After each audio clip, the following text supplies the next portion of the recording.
Joanne Clausen. My address is 14520 South Shannon here in Olathe. I'm a long-term Olathe resident. I want to begin by saying we all agree that everyone, regardless of sexual orientation or gender identity, should be treated with respect and dignity. And we are fortunate to live in a community where mutual respect has historically been present. The NDO, however, will divide our community. It purports to solve a problem which, in fact, does not exist in Olathe, as statistics I will share demonstrate. NDOs are routinely used against persons of conscience or faith in businesses, churches, and organizations which hold to the traditional views of marriage, views that the Supreme Court, in its decision affirming same-sex marriage, said were held by good and honorable people, and which they were free to hold and live by. In practice, though, NDOs are fundamentally unnecessary, unfair, and unjust. They bring immediate lawsuits to cities for violation of federal constitutional rights like religious exercise, freedom of speech, and association. And where these suits are successful, cities pay out thousands in damages and substantial attorney fees. In practical effect, NDOs do not allow all individuals to live by their faith in business and public forums. NDOs are not needed. We've heard a lot in the media about Olathe's low rating for LGBTQ friendliness. That's misleading. Olathe has one of the lowest crime statistics in the nation. Between 2015 and 2018, Olathe had exactly 2 reported hate crimes against gay men, none against lesbian women, and since 2016, 0 against any LGBTQ individual. Contrast Olathe with Kansas City, Missouri, which does have an NDO and received a perfect score on LGBTQ friendliness. In 2015, they had 31 hate crimes. In 2016, they had 42 hate crimes, and it's increased every year. Lawrence, Kansas, half the size of Olathe, has an NDO.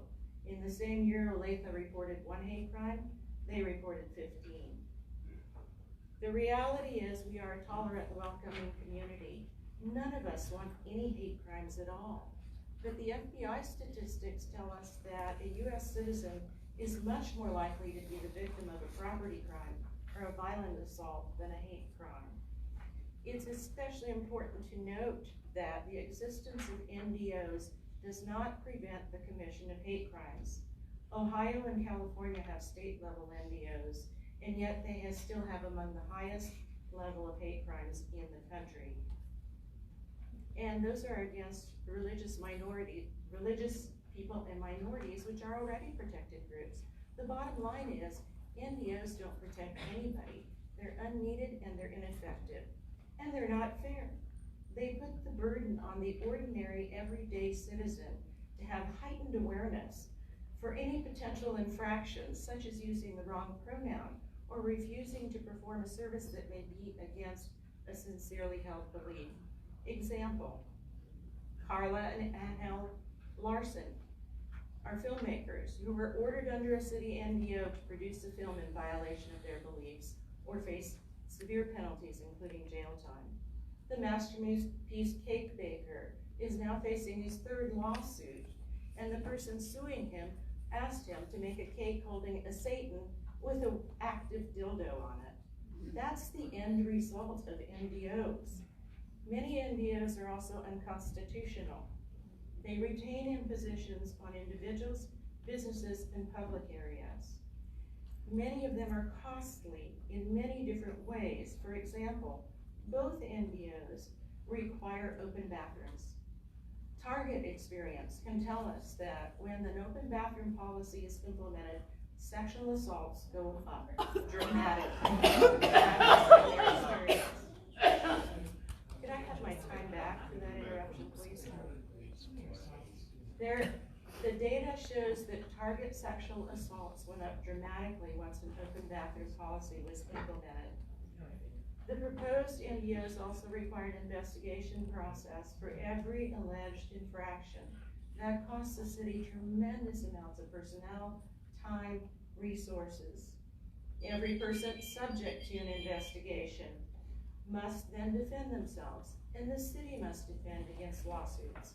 Ma'am, your time is up. Could I have 10 seconds for the Go interruption? ahead. In conclusion, an NGO is quite frankly a draconian oppression against citizens who are good and honorable people. We can get along and respect each other without legislation or agitation. We're a demonstrably welcoming and tolerant community. I ask you to consider the harms that could happen. Thank you.